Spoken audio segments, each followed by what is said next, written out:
بسم اللہ الرحمن الرحیم۔ السلام علیکم ورحمۃ اللہ وبرکاتہ۔ آج منگل 10 اگست 2021 کا دن ہے۔ میں ایمان ارشد عسکریہ کالج گرلز ونگ صدر کیمپس کی جانب سے آج کی اسمبلی میں آپ سب کو خوش آمدید کہتی ہوں۔ میں نماز اور اس کے ترجمے کے لیے دعوت دیتی ہوں سر محمد دانش کو۔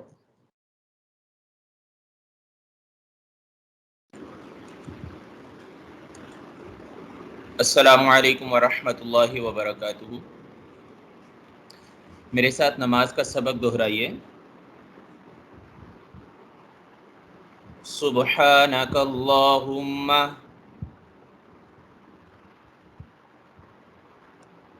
پاک ہے تو اے اللہ،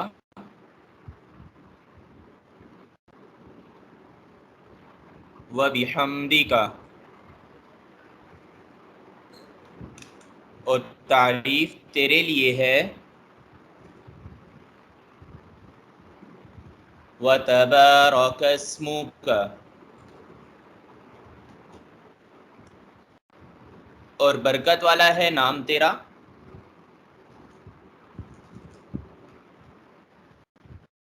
وتعالی جدک،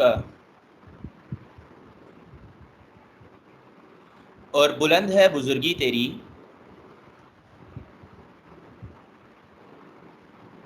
ولا الہ غیرک،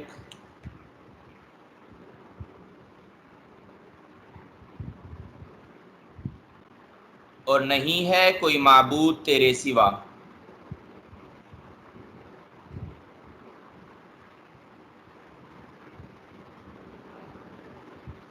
اعوذ باللہ من الشیطان الرجیم،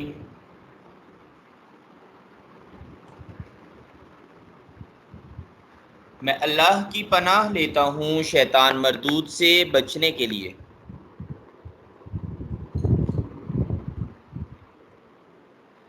بسم اللہ الرحمن الرحیم،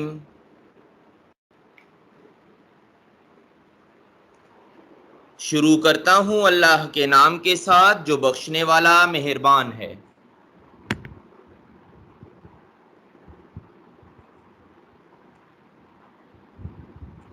الحمد للہ رب العالمین،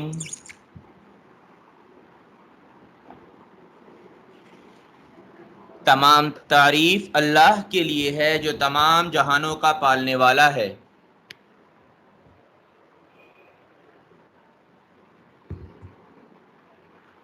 الرحمن الرحیم، بخشنے والا مہربان ہے۔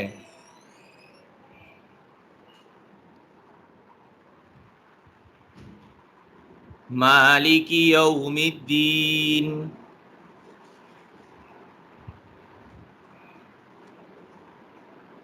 قیامت کے دن کا مالک ہے۔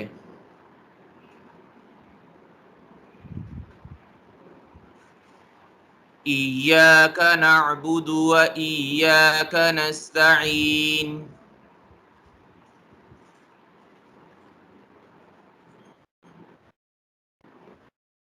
ہم تیری ہی عبادت کرتے ہیں اور تجھ سے ہی مدد مانگتے ہیں۔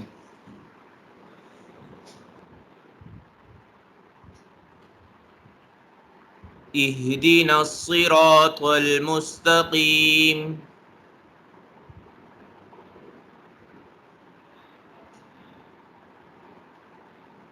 تو ہمیں سیدھے راستے پر چلا۔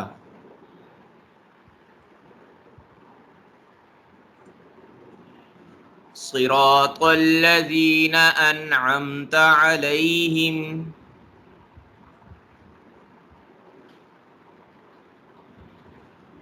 ان لوگوں کا راستہ جن پر تو نے انعام کیا۔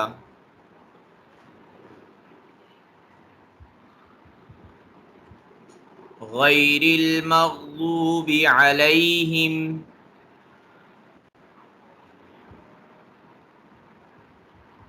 نہ ان لوگوں کا راستہ جن پر تیرا غضب نازل ہوا۔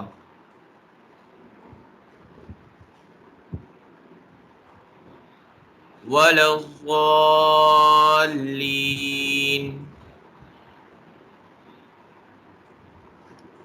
اور نہ ان لوگوں کا راستہ جو گمراہ ہوئے۔ جزاکم اللہ خیر۔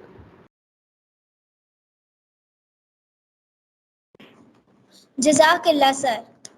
اب میں قرآن پاک کے ترجمے اور اس کی تفسیر کے لیے دعوت دیتی ہوں سر محمد ادریس کو۔ السلام علیکم ورحمۃ اللہ وبرکاتہ۔ اعوذ باللہ من الشیطان الرجیم، بسم اللہ الرحمن الرحیم۔ وَإِذْ نَجَّيْنَاكُم مِّنْ آلِ فِرْعَوْنَ يَسُومُونَكُمْ سُوءَ الْعَذَابِ يُذَبِّحُونَ أَبْنَاءَكُمْ وَيَسْتَحْيُونَ نِسَاءَكُمْ وَفِي ذَلِكُمْ بَلَاءٌ مِّن رَّبِّكُمْ عَظِيمٌ۔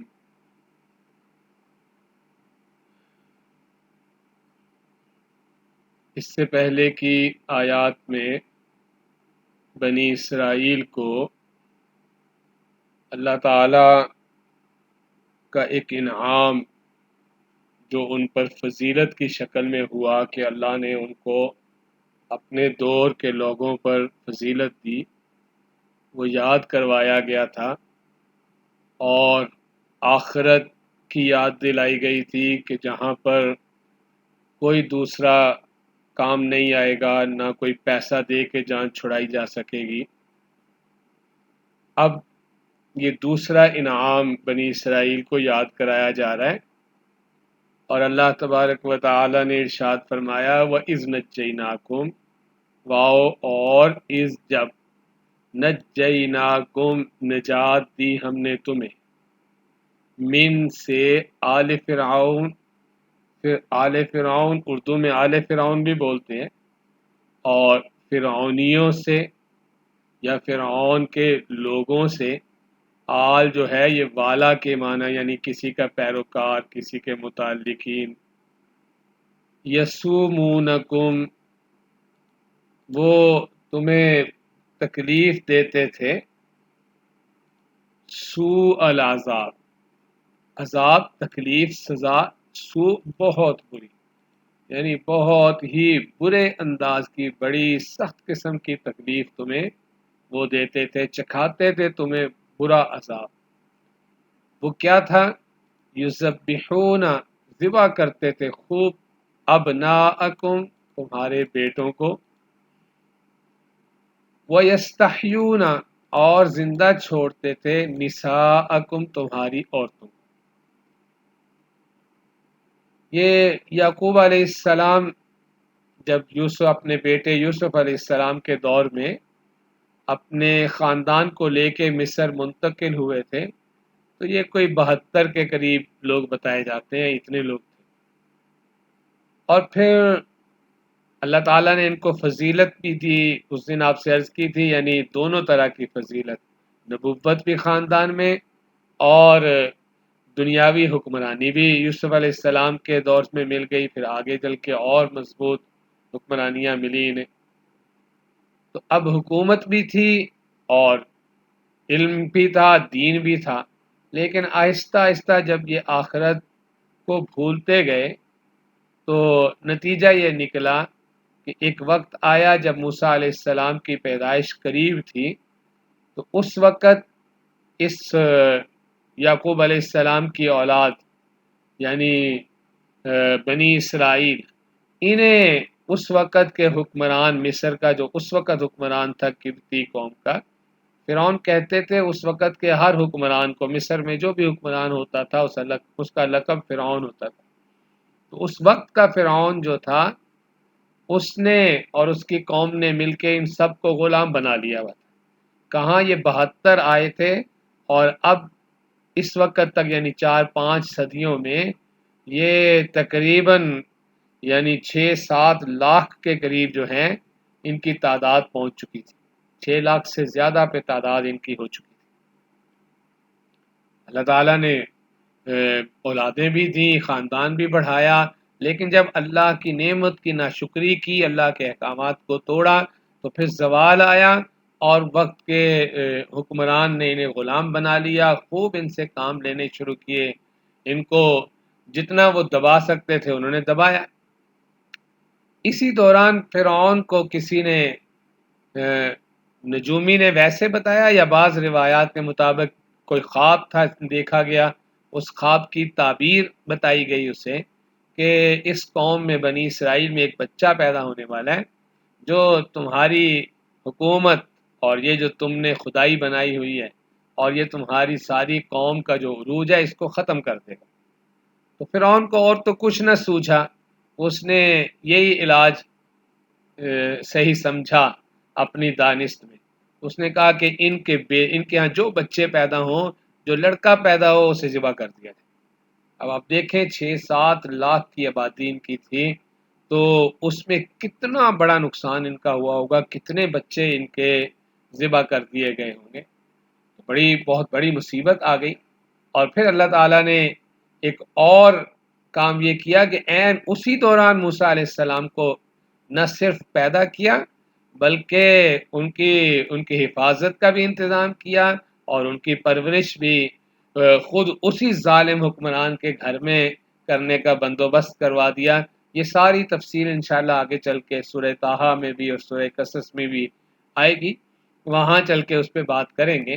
تو موسیٰ علیہ السلام پھر بڑے ہوئے اور ان کو اس ظلم سے نجات دلانے کا وقت آیا، اور اللہ تعالیٰ نے موسیٰ علیہ السلام کو کہا کہ آپ اپنی قوم کو لے کے نکل جائیں۔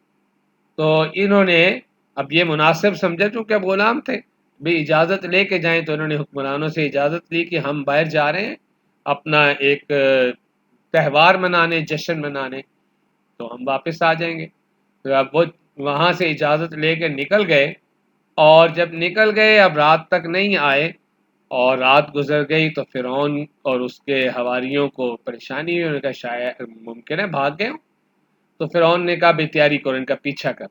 اب آپ سوچئے اس سارے کام میں 2-3 دن، یعنی ایک دن یہ گئے، دوسرے دن انہیں احساس ہوا، کچھ انہوں نے تیاری کی، پھر وہ نکلے، وقت کافی لگ گیا۔ یہ لوگ چونکہ آگے بہت جا چکے تھے لیکن وہ طاقتور تھے، ان کے پاس سواریاں تھیں، انہوں نے پیچھا کیا، اور یہ آگے جب پہنچے ہیں موسیٰ علیہ السلام اور ان کی قوم، تو آگے سمندر تھا، بحر کلزم تھا۔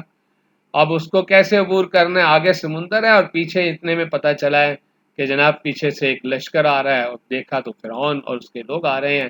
اب قوم پریشان ہو گئی، انہوں نے کہا موسیٰ انا لمدرکون، ہم تو مارے گئے، پکڑے گئے، آگے سمندر ہے، جا نہیں سکتے کہیں، اور پیچھے سے دشمن فوج لے کے آ گیا ہے، اور کہتے ہیں کہ تقریباً اس کی کوئی لاکھوں میں، یعنی 12 لاکھ کا لشکر، اور ساتھ اگر اس کے خدمت گار اور جو کاروباری وغیرہ لشکر میں چل پڑتے ہیں، بعض لوگوں نے اسے شامل کیا تو 60 لاکھ تعداد بتائی۔ بہرحال ایک بڑا لشکر لے کے وہ ان کو تباہ کرنے کے لیے آ گیا، آگے ان کے سمندر ہے، پیچھے ان کے لشکر آ رہا ہے۔ تو انہوں نے موسیٰ علیہ السلام سے کہا موسیٰ ہم تو مارے گئے، کیا کریں؟ تو موسیٰ علیہ السلام نے انہیں تسلی دی، فرمایا کہ نہیں، ان معی ربی سیہدین، میرے اللہ میرے ساتھ ہیں، وہ راہ دکھائیں گے، بتائیں گے کیا کرنا ہے اب۔ اور قرآن نے آگے چل کے بتایا کہ موسیٰ علیہ السلام سے پھر کہا گیا کہ آپ لاٹھی ماریے، اضرب بعصاک البحر، آپ سمندر میں اپنی لاٹھی ماریں۔ تو 12 جگہوں پہ انہوں نے لاٹھی ماری، ان کے 12 قبیلے تھے، اللہ تعالیٰ نے 12 راستے ان کے لیے بنا دیے۔ یہ اگلی آیت میں کل انشاءاللہ اس پہ مزید بات کریں گے۔ تو اس کی طرف وہ جو نجات دی تھی اللہ تعالیٰ نے ان کو فرعونیوں سے، کہ اتنا بڑا یہ عذاب ان پر آیا ہوا تھا کہ وہ ان کے بیٹوں کو ذبح کر رہا تھا اور ان کی بچیوں کو چھوڑ رہا تھا، تو اس نجات کو بطور انعام اللہ تعالیٰ نے یاد کرایا، یعنی دوسرا انعام انہیں یاد کرایا گیا کہ وہ انعام بھی تو یاد کرو کہ جب تم اتنی مشکل میں پھنسے ہوئے تھے، وفی ذالکم، اور اس میں تمہارے، یعنی تمہارے اوپر یہ جو معاملہ پیش آیا ہوا تھا، اس صورتحال میں بلاء آزمائش تھی، من ربکم، تمہارے رب کی طرف سے، عظیم، بڑی، یعنی بہت بڑی آزمائش تمہارے اوپر آئی ہوئی تھی کہ تمہارے بیٹے ذبح ہو رہے ہیں اور بیٹیاں چھوڑی جا رہی ہیں، اور ایک تو مطلب اپنے سامنے، ماں باپ کے سامنے ان کے زندہ بیٹے کا ذبح ہونا تکلیف دے، اور اوپر سے دوسری تکلیف یہ کہ بیٹیوں کو چھوڑا جا رہا ہے، کل کو لڑکیوں کی تعداد بڑھ جائے گی اور لڑکیوں سے یہ خدمت لیں گے. یعنی ایک عذاب در عذاب، مصیبت در مصیبت تھی، اور انہوں نے اس تکلیف کو جھیلا، اس تکلیف کا وقت گزارا، صبر کیا، اور موسیٰ علیہ السلام کو اللہ تعالیٰ نے بھیجا، پھر ان کے ذریعے انہیں نجات ملی. تو اللہ نے کہا اس نجات کو یاد کرو جب تم اتنی بڑی مصیبت میں پھنسے ہوئے تھے تو کوئی نہیں بچانے آیا نا، کوئی نہ تھا تمہیں بچا سکا، دنیا کی کوئی طاقت نہیں بچا سکی، اس وقت بھی تمہیں بچایا تو اللہ نے. تو اسی لیے پچھلی آیت میں جو کہا گیا تھا کہ وَاتَّقُوا یَوْمًا، اس دن سے ڈرو جس دن کوئی نفس کسی کے کام نہیں آئے گا، کوئی فدیہ دے کے جان چھڑا لے، کوئی سفارش کر کے، کوئی ہلا گلا کر کے ایسے جان، کوئی صورت نہیں ہوگی. تو تمہیں یاد کرنا چاہیے جس طرح ہم نے اس مصیبت سے تمہیں نجات دی تھی اور کوئی تمہیں نہیں بچا سکتا تھا، تو تمہیں آخرت کی فکر کرنی چاہیے، وہاں بھی کوئی بچانے والا نہیں ہوگا. تو اللہ تعالیٰ اپنے انعامات یاد کرواتے ہیں انسانوں کو کہ انسان اس کی نعمتوں کو یاد کرے اور اس کا شکر گزار بندہ بنے. اللہ تعالیٰ ہم سب کو سمجھنے کی اور صحیح عمل کرنے کی توفیق عنایت فرمائے. السلام علیکم ورحمۃ اللہ وبرکاتہ. جزاک اللہ سر. میرا آج کا عنوان ہے پاکستان کی خصوصیات. اس ملک کا آسمان جب رات کو چمکتا ہے تب آسمان پر چمکنے والے سارے تارے ہمیں یہ احساس دلاتے ہیں کہ اس ملک کی زمین ہی نہیں، آسمان بھی بہت پیارا ہے. آسمان کیا، اس ملک کا نام بھی بہت پیارا ہے، یعنی پاکستان. پاکستان کا نام جنوری 1933 میں چودھری رحمت علی نے تجویز کیا تھا. پاکستان کے قیام کا اعلان 3 جون 1947 کو ہوا تھا. 28 مئی 1998 پاکستان کا جھنڈا قائد اعظم نے ڈیزائن کیا. ہمارے پاس ضلع جہلم میں دنیا کی سب سے بڑی نمک کی کان ہے جو تقریباً 20 کلومیٹر تک پھیلی ہوئی ہے، اور یہ نمک بھی خالص ترین نمک ہے. کھیوڑا کے نام سے یہ جگہ دنیا بھر میں جانی پہچانی جاتی ہے. جدید ترین جائزے کے مطابق ہمارے پیارے صوبہ بلوچستان میں کوئلے کے سب سے بڑے ذخائر پائے جاتے ہیں. ہماری سرزمین سے چونے کا پتھر جو سیمنٹ بنانے کے کام آتا ہے سب سے زیادہ نکلتا ہے. اس سے بننے والا سیمنٹ کسی بھی طرح معیار میں کم نہیں.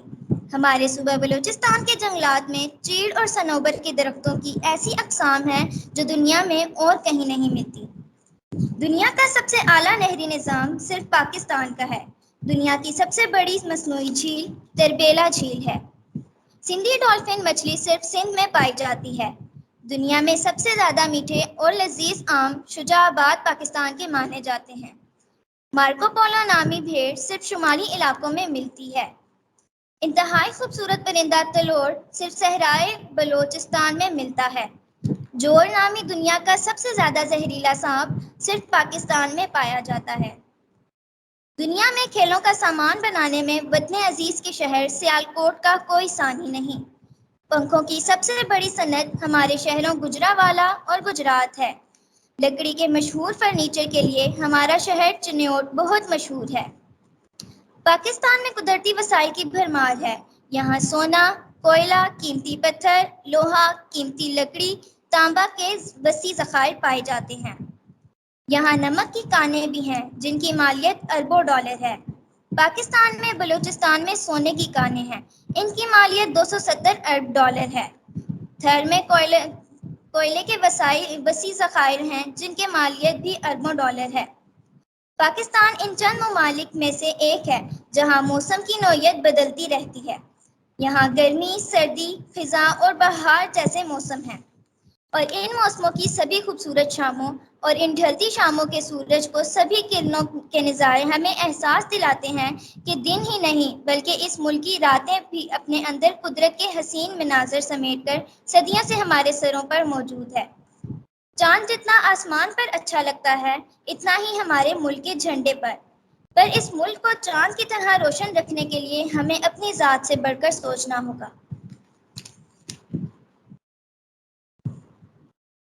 آج کی اسمبلی کا اختتام میں اس بات سے کرتی ہوں کہ اگر دعا مانگو تو اپنی دعا کی قبولیت پر یقین کرو، کیونکہ خدا غافل اور لاپرواہ لوگوں کی دعا قبول نہیں کرتا. اللہ حافظ.